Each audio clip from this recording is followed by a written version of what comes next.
The Wadden Sea, a fascinating landscape and my destination for today.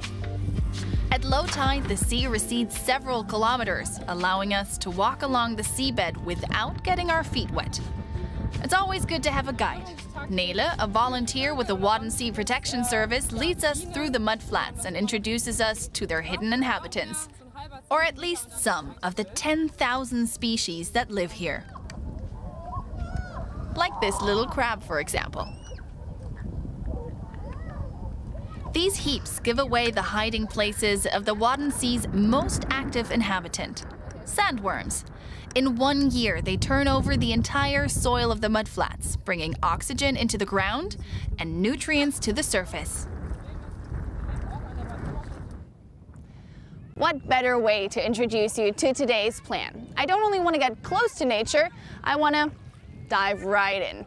My journey will take me through the Schleswig-Holstein Wadden Sea, and I couldn't be more excited to find out what landscapes, people, and adventures await. One of the many amazing things here are the Halligen, tiny islands that some people choose to live on. Easier said than done, because how'd you get there? At high tide, you can take a boat. At low tide, you have to resort to horses. Or a special narrow gauge train. Can I hitch a ride? Yes, of course, hop on.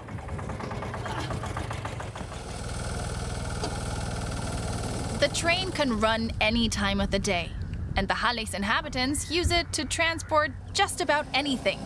Furniture, food, sheep, or visitors like me. 3 kilometers through the mudflats, from the mainland to Nordstrandisch Moor. End of the line. 23 islanders live here. There are just 5 properties. One of them is the local school with 4 pupils. No movie theater, no shopping mall, only meadows and sheep, and the odd tourist. The birth of this Hallig can be retraced to the exact day. It was the 11th of October, 1634. That was when a hurricane tore a much bigger island into smaller parts. Every now and then, there are heavy storms with floods. Everything you see will then be underwater, except for the houses, safely built on artificial hills called Warften. There's no place along the North Sea where people are more exposed to the forces of nature than on a Hallig. It's pretty extreme.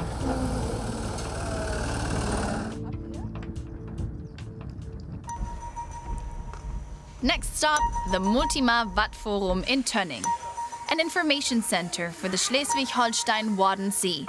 A great spot for all of those who'd like to find out more about the extraordinary place they're visiting. But how can the interplay of natural forces be experienced? How can the hidden life in the silt be seen? Well, food is always an option.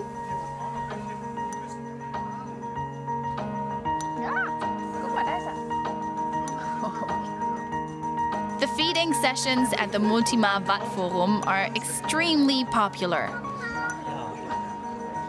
especially with kids. Shall we see what happens when we feed the sea anemones? Can you see these little crumbs? They love these. Klaus von Hörschelmann is the head of the exhibit and loves to see the public interact with the recreated spectacle of nature. Let's talk a bit about the consequences of climate change. Can they already be felt here? In the past 30 years, the average temperature in the German Bight in the North Sea has risen by 1.6 degrees at least. For sea life that live in a water temperature of 12 degrees, this is a problem. What's being done to protect the Wadden Sea? The fishing industry has to be structured in such a way that it can ensure that the current and next generation have an income, but at the same time also preserves the existence and further development of the Wadden Sea. Because of climate change, there is more interest in protecting the coast. The right balance has to be found. We can't live here unless the coast is protected. But the needs of the nature here also have a priority, especially in a national park. The Wadden Sea is a protected nature reserve.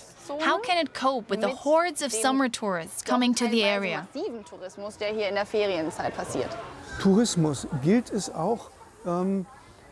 Tourism has to be controlled too.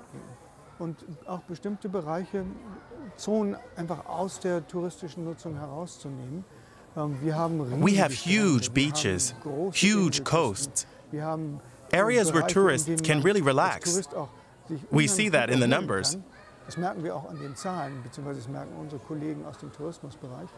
But we also have to make sure that we keep enough places just for nature.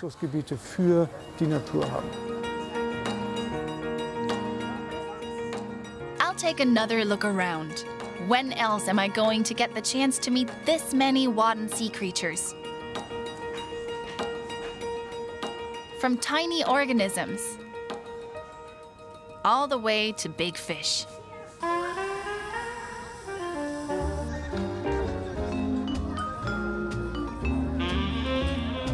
Going for a swim is another thing that's easier said than done around these parts.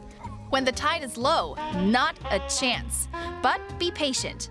When the water level rises, people make their way towards the sea, like here in the port town of Husum. Waiting for the sea is part of life and vacation in the Wadden Sea. The best way to do this is from a beach chair. Many locals rent them for the whole season. Then they're certain to have a seat in the front row.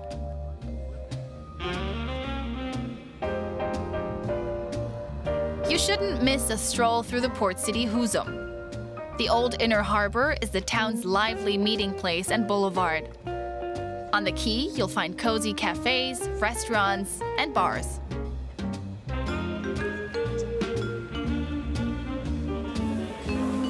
Hi, I'd like a shrimp sandwich. This is what I've been waiting for.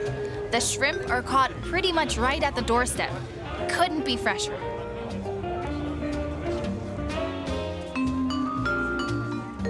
Husum is cozy, small, and very well laid out, which makes a stroll through the narrow streets wonderfully relaxing.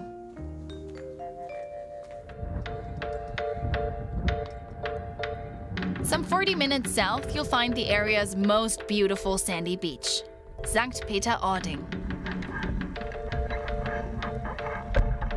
The perfect setup for sand yachting. I'm ready to give it a go. The sand has to be smooth and solid. Looks like we came to the right place.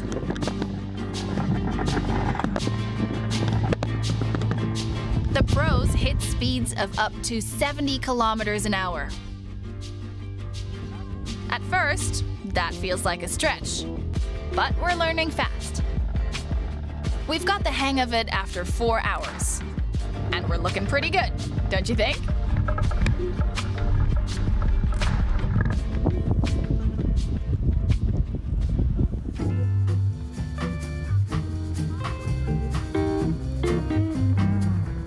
I've decided to stick around St. Peter-Ording.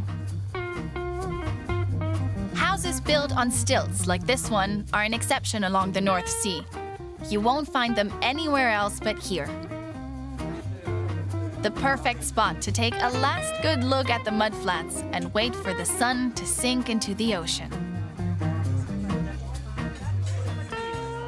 My day on the coast was simply perfect. There was a little bit of everything. A small Halligen, a lovely port city, sandy beaches, and a tour of the Mudflats.